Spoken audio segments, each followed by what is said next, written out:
आप कहीं पे भी जाओगे ना, जैसे लाइब्रेरी चले गए, लाइब्रेरी में पास बैठा हुआ बच्चा जो है वो आपको भटका देगा, वो कहेगा ये किताब काम की नहीं है, आप ये लेके आ जाओ। क्यों? वो कौन तय करने वाला? वो तो खुद संघर्ष कर रहा है। उसको तो खुद को नहीं पता कि परीक्षा में कैसे पास करनी है। और अगर मान लो कर भी ली है, तो जरूर थोड़ी किसी ने परीक्षा पास कर ली वो सबसे वो बताएगा, वो सारा सही बताएगा। हमने तो टॉपर्स को बिकते हुए देखा है। यहाँ तक कि लोग सिलेक्शन के बाद अलग भाषा बोलनी शुरू कर देते हैं, पढ़ते कहीं और से बताते कुछ और है। और मैंने चयनित स्टूडेंट्स जितने भी हुए हैं, हम बहुत नज़दीक से उनको नोटिस करते हैं। हम देखते हैं कि पढ़ क्या रहे होते हैं, नौकरी के बाद वो क्या अलग ही बताते हैं। तो क्यों भरोसा करना किसी के ऊपर? एक स्टूडेंट को अपनी तैयारी शुरू करने से पहले एक बढ़िया योजना बनानी चाहिए। देखो, योजनाओं के बिना आप लक्ष्य विहीन हैं। आपके पास में बढ़िया प्लानिंग होना चाहिए कि जैसे अभी आप वरिष्ठ अध्यापक की तैयारी कर रहे हो या अध्यापक की कर रहे हो या व्याख्याता की कर रहे हो, तो आपके पास एक प्रॉपर प्लानिंग होनी चाहिए कि मुझे किस तरह से काम करना है कि एटलीस्ट 3-4 बार सिलेबस पूरा हो जाए और बहुत सारा रिवीजन हो जाए, बहुत सारा आपकी प्रैक्टिस हो जाए। ये सारी चीज़ें आपको पहले से एक बढ़िया से योजना बनानी है। देखो, योजना बनाएँगे तभी अपन योजना लागू कर पाएँगे।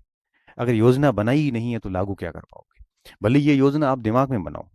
जैसे जैसे मैं मान लो फर्स्ट ग्रेड की तैयारी कर रहा होता अभी या सेकंड ग्रेड की कर रहा होता, तो मुझे पता मेरे पास में अभी 7 महीने हैं या 8 महीने हैं या 4 महीने हैं।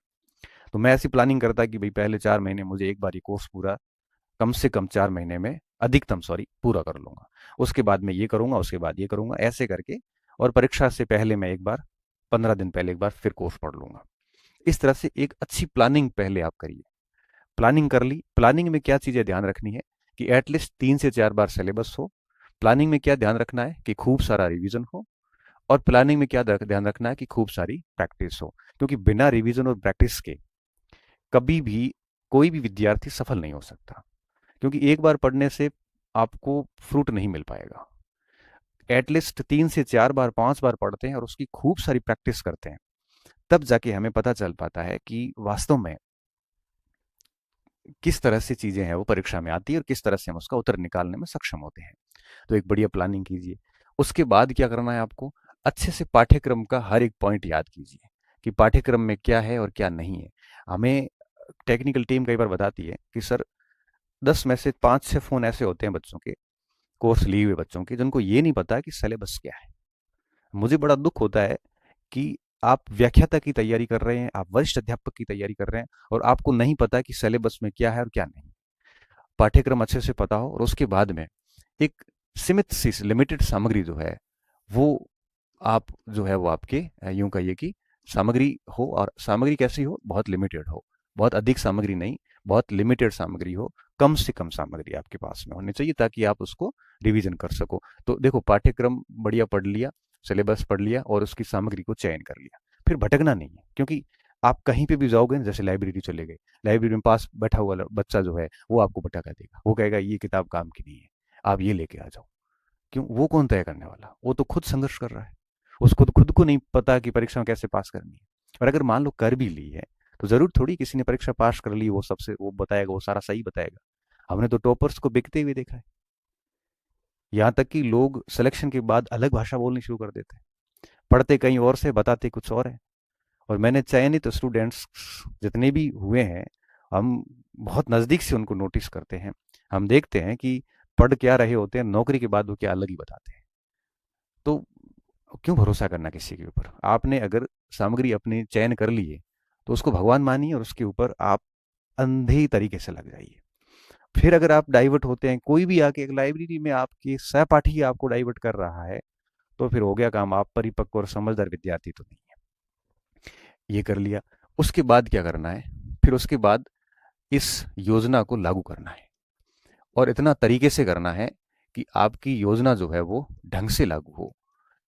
और अगर ढंग से योजना लागू हो गई, परीक्षा तक लगे रहना है, तो निश्चित तौर पे आप सफल हो जाओगे। और जितना इस मार्केट से दूर रहेंगे उतना आपको फायदा होगा। अब इन सब चीज़ों के साथ साथ में और क्या बातें ध्यान रखनी है, ये तो आपको करना ही है। इसके अलावा हर दिन जब प्लानिंग करो तो हर दिन कौन सी और बातों को ध्यान रखना है। जैसे आ, सबसे पहले होता है पाठ्यक्रम को पूरा पढ़ना, पाठ्यक्रम पूर्ण करना। लिमिटेड सामग्री से आपने पाठ्यक्रम पूर्ण किया, आपके दिन का हिस्से में कम से कम पाठ्यक्रम पूर्ण करना, ये तो होना ही चाहिए। अब जैसे सुबह उठे, 5-6 घंटे आपने बढ़िया से सिलेबस पढ़ा, अब एटलीस्ट दिन में 1-2 घंटे प्रैक्टिस होनी होनी चाहिए। हर दिन पाठ्यक्रम पढ़ने के साथ साथ 1-2 घंटे, एटलीस्ट 1-2 घंटे प्रैक्टिस होनी चाहिए। इस हेतु आपको क्या करना है, पीवाई क्यूज ले आओ, बहुत सारे प्रीवियस ईयर्स क्वेश्चंस जितने भी आते हैं मार्केट से ले आओ। और हर दिन एटलीस्ट 1-2 घंटे आपको क्या करना है, एक एक प्रश्न लिया और उसके ऊपर एनालिसिस करना है। देखो, सॉल्व नहीं करना, एनालिसिस। एनालिसिस का मतलब क्या होता है, एनालिसिस का मतलब होता है कि जैसे प्रश्न आपने पढ़ा, प्रश्न पढ़ने के बाद पहले ऑप्शन मत देखो, आप खुद से आंसर निकालने की कोशिश करो कि इसका उत्तर क्या है। उत्तर निकाला, नहीं निकल रहा है, फिर ऑप्शन देखो। ऑप्शन देखने के बाद दूसरे ऑप्शन पे भी सोचो कि ए क्यों नहीं हो सकता, बी क्यों नहीं हो सकता, सी क्यों है, डी क्यों नहीं हो सकता। इस तरह से चारों विकल्प पे थोड़ा थोड़ा पूरा दिमाग लगाओ आप, तो आप 1-2 घंटे में मुश्किल से 30-40 प्रश्नों को बढ़िया से सॉल्व कर पाएंगे। और एटलीस्ट हर दिन आप में इतना होना चाहिए, क्योंकि जितने अधिक प्रश्नों को आप एनालिसिस करोगे, इससे एक तो आप मैच्योर हो जाओगे, परिपक्वता जिसे अपन कह सकते हैं। आपको पता लगने लग जाएगा कि प्रश्न कैसे आते हैं, प्रश्नों की भाषा को कैसे समझना है, प्रश्नों का उत्तर कैसे निकालना है।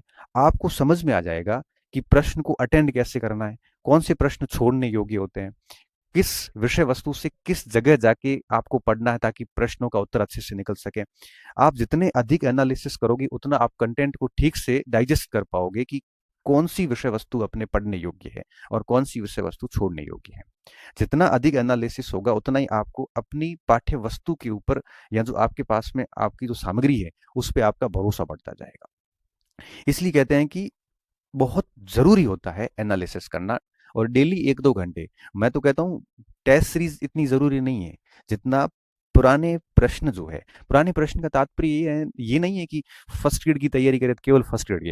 अरे पुराने प्रश्न का तात्पर्य है जैसे आप सब्जेक्ट की तैयारी कर रहे हैं तो उस सब्जेक्ट के जितने भी पेपर है, चाहे यूपी ने लिया हो, चाहे मध्य प्रदेश ने लिया हो, चाहे यूजीसी ने लिया हो, सारे पेपर्स लाइए और उनका एनालिसिस करिए। एटलीस्ट दिन में 1-2 घंटे तो ये काम करना ही चाहिए। जितना ज़्यादा एनालिसिस होगा उतनी आप में मैच्योरिटी आएगी, उतनी आपकी एक्यूरेसी बढ़िया आएगी और यही आपको समझदार बनाएगा। बाकी आप मूर्खों की तरह अगर पूरे दिन नोट्स या किताब में पढ़ ही रहे हो, उसकी अगर एनालिसिस प्रैक्टिस नहीं कर रहे हो, तो ये वो बात हो जाएगी कि गाड़ी के सारे नियम आपको आते हैं चलाने के, लेकिन आप ड्राइवर नहीं बन पाओगे। ड्राइवर तभी बन पाओगे जब आप सीट पे बैठ के उसकी प्रैक्टिस करोगे, एनालिसिस करोगे, तब जाके आप ड्राइवर बन पाओगे। स्विमिंग के नियम मुझे सब पता है, लेकिन मुझे स्विमिंग नहीं आती। क्यों नहीं आती? क्योंकि उसकी प्रैक्टिस नहीं है। इंग्लिश की ग्रामर के रूल्स हमें पता है, लेकिन हम इंग्लिश नहीं बोल सकते क्योंकि हमारी वो प्रैक्टिस नहीं है। वो सेम बात यहाँ पे भी लागू होती है। अब क्रिकेट के नियम पता होने से आप अच्छे क्रिकेटर नहीं हो सकते। उसी भांति अगर आपको अच्छा करना है एग्जाम हॉल में, तो पढ़ने के साथ साथ में प्रैक्टिस करना बहुत जरूरी है। और प्रैक्टिस पीवाई क्यूज कीजिए, जितने भी पीवाई क्यूज मार्केट में आते हैं आप अपने रूम में रखिए, और जैसे ही टॉपिक पूरा हुआ आप ये काम दिन में, मैंने कहा दिन में 3 चीजें जरूरी है। एक तो ये पाठ्यक्रम पूर्ण करिए, आप अपने रणनीति से चलिए कि भाई 2 घंटे ये पढ़ रहे हैं, 3 घंटे वो पढ़ रहे हैं, वो ठीक है, चल रहा है। मेजोरिटी ऑफ टाइम इसको दे दो, 5-6 घंटे दे दिए, बट 1-2 घंटे आपको पीवाई क्यू को देने हैं। अब आप मुझे कहोगे कि सर पीवाई क्यूज हम कर लेंगे, हम सर एनालिसिस भी कर लेंगे और हम ये सब चीजें कर लेंगे, लेकिन कौन सा पीवाई क्यूज करें? जिस सुबह जैसे आपने इतिहास पढ़ा है, इतिहास में आपने जैसे मिडाइवल पढ़ा है, तो शाम को एनालिसिस मिडाइवल का ही करे या किसका करे? तो मेरी रणनीति ये रहा करती थी, जैसे मान लो कि जनवरी है, जैसे मान लो, ठीक है, और जनवरी में जैसे मैंने आधुनिक भारत और विश्व इतिहास पढ़ा, और फरवरी आया, फरवरी में जैसे मैंने मध्यकाल शुरू किया, मान लेते हैं, तो मैं फरवरी के अंदर जो एनालिसिस करूंगा वो करूंगा आधुनिक भारत और विश्व का। क्यों? क्योंकि मेरे वो पूरा पढ़ा हुआ है और मैं पूरी फरवरी उसका एनालिसिस करता रहूंगा। इससे क्या होगा? इससे ये होगा कि फरवरी में मध्यकाल और एक और पार्ट ले लो, राजस्थान का ले लो, इसका तो मेरा पाठ्यक्रम पूरा हो जाएगा, और साथ साथ में जनवरी का पढ़े हुए का पूरा एनालिसिस होता रहेगा। और अब ये एनालिसिस करोगे तो इसका रिवीजन अपने आप साथ में होता जाता है। फिर जब मैं मार्च में 2 नए पोर्शन लूंगा तो जनवरी और फरवरी का फिर मैं फरवरी के रिवीजन और एनालिसिस पे बल दूंगा। इससे क्या होता है कि आप एनालिसिस प्रश्नों का जब करते हो तो जो आप पूरा पोर्शन पढ़ चुके हैं, जो छोड़ चुके हैं, जैसे मान लो कि पॉलिटिकल साइंस, जैसे कोई आरएस की तैयारी कर रहा है, अब जैसे वो, जैसे अभी अक्टूबर का महीना चल रहा है, अक्टूबर में वो भूगोल और इकोनॉमिक्स पढ़ रहा है, सितंबर में मान लो उसने पॉलिटिकल साइंस पढ़ के छोड़ दिया, तो अक्टूबर में जरूरत इस बात की रहती है कि अक्टूबर के अंदर वो पॉलिटिकल साइंस का एनालिसिस करे, प्रश्नों को मिलाए। इससे क्या होगा कि 2 सब्जेक्ट का पाठ्यक्रम चल रहा है और साथ में पीवाईक्यू पुराने वाले के चल रहे हैं, तो इससे क्या होगा कि साथ में बने रहोगे आप। तो इस हिसाब से कोशिश करनी चाहिए।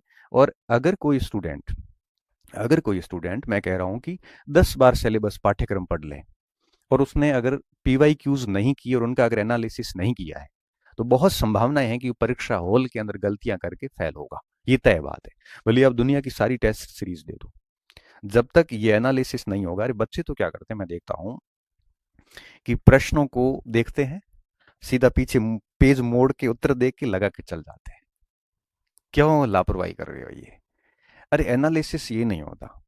प्रश्न के ऊपर जान लगाइए आप उत्तर निकालने की, तभी समझदारी आएगी, तभी दिमाग के ऊपर जोर डाला जाएगा कि क्या क्या चीजें याद करने की कोशिश की जाएगी। और आज की तारीख में मैं हमेशा कहता हूं कि मेहनती बच्चों की कोई कमी नहीं है। आपकी मेहनत पे मुझे कोई डाउट नहीं है, बट मुझे डाउट इस बात का कि आप ये चीजें नहीं करते। ये चीजें आप नहीं करते। और मैं बताऊं, हम लोग जब तैयारी करते थे, मेरा जो ग्रुप पढ़ता था, ईमानदारी से कह रहा हूं, हम लोग ऐसा कोई दिन नहीं जाता था जिस दिन 20-30 प्रश्नों का बढ़िया से डिटेल्ड एनालिसिस नहीं किया हो। जैसे कोई सिंपल प्रश्न आ गया हमारे सामने, तो वो भी देखते थे कि इसके उत्तर में ये क्यों नहीं है, ये क्यों है। एक एक ऑप्शंस के ऊपर पूरी माथापच्ची करते थे, 5-7 मिनट एक ऑप्शन को देते थे। और एक परिणाम ये निकलता था कि 1-1.5 घंटा, वो 1-1.5 घंटा कौन सा लेते थे हम? भोजन बनाते वक्त ले लिया, या बहुत पढ़ाई में मन नहीं था उस समय, या फिर खेल के आए थे या खेलने जा रहे हैं उस समय, थोड़ा 1 घंटा पहले मन नहीं है पढ़ने का, उस समय हम एनालिसिस का काम करते थे। और एनालिसिस के लिए हमने तय कर रखा था कि जो पोर्शन हम पूरा पढ़ के साइड में रख चुके उन्हीं को एनालिसिस करेंगे। अभी जो करंट का पढ़ रहे हैं, जैसे सुबह आपने आधुनिक भारत पढ़ा, शाम को अगर आप एनालिसिस करोगे तो एनालिसिस हो ही जाएगा, क्योंकि दिमाग पे जोर देने की जरूरत नहीं है। सुबह पढ़ा है तो शाम को सारे उत्तर आराम से निकलेंगे। ये एनालिसिस नहीं है। जनवरी का पढ़ा हुए का एनालिसिस फरवरी में करो, और फरवरी वाले का एनालिसिस मार्च में करो, और मार्च में जो पढ़ रहे हो उसका एनालिसिस अप्रैल में करो। पूरा कोर्स हो जाता है, फिर वापस उसको इस हिसाब से घुमा दो। तो एटलीस्ट एक दो, और ये कौन से एनालिसिस करने, ये योजना आपको बनानी है। बट ध्यान इस बात का रखना है कि सुबह पढ़ी हुए का शाम को एनालिसिस करने की जरूरत नहीं है। ये एनालिसिस की आवश्यकता एटलीस्ट 15-20 दिन बाद में होनी चाहिए। इससे क्या होगा, पुराना सब्जेक्ट भी कनेक्ट रहेगा जो आपने पहले 1 महीने पहले पढ़ा है, और नए वाला भी साथ साथ में पढ़ते रहोगे। तो एक तो ये चीजें करें। इससे क्या होगा कि आपकी मेमोरी अच्छी हो जाती है, और आपको वो पॉइंट जो है ना, क्योंकि किसी भी परीक्षा में 50-60% सवाल जनरली रिपीट होते हैं। जनरली कह रहा हूँ, कोई जब आप कहोगे सर पॉलिटिकल साइंस में तो नहीं हुआ, अब देखो हर जगह ये बातें लागू नहीं होती, एक्सेप्शनल्स आर देयर्स, हर जगह होते हैं। परंतु मोस्टली होता है कि 50-60% सवाल इतिहास जैसे विषय में, भूगोल में मैं देखता हूँ रिपीट होते हैं। अब आप अगर इनका इतना बढ़िया एनालिसिस करोगे ना, तो किसी भी विषय की जो मेन मेन पॉइंट्स होते हैं वो कंठस्थ हो जाते हैं। और मेन पॉइंट कंठस्थ हो जाते हैं तो उसके बाद कुछ बिंदु ही आपको याद करने पड़ते हैं, तो परीक्षाओं को आप बहुत अच्छे से कर सकते हो। इसलिए ये चीजें बहुत जरूरी थी। आज की जनरेशन ये सबसे कम करती है, और अगर आप ये कर रहे हैं तो आप बहुत अधिक बेरोजगार नहीं रहने वाले। ये मैं आपको लिख के दे देता हूँ, जो मैंने ये पीवाई क्यूज एनालिसिस का जो तरीका बताया, अगर आप ये कर रहे हैं ना, तो निश्चित तौर पे आप बहुत जल्दी सफल होने वाले हैं। और तीसरी बात, रिवीजन। एक स्टूडेंट को अपने दिन के अंदर एटलीस्ट ये 3 चीजें शामिल होनी चाहिए, तभी ये लंबे समय तक याद रह पाएंगे, तभी रिवीजन मैनेज हो पाएगा, और तभी आप किसी भी परीक्षा को अच्छे से पास कर सकते हैं, प्रॉपर प्लानिंग के साथ टिल एग्जाम तक आप लगे रहते हैं तो।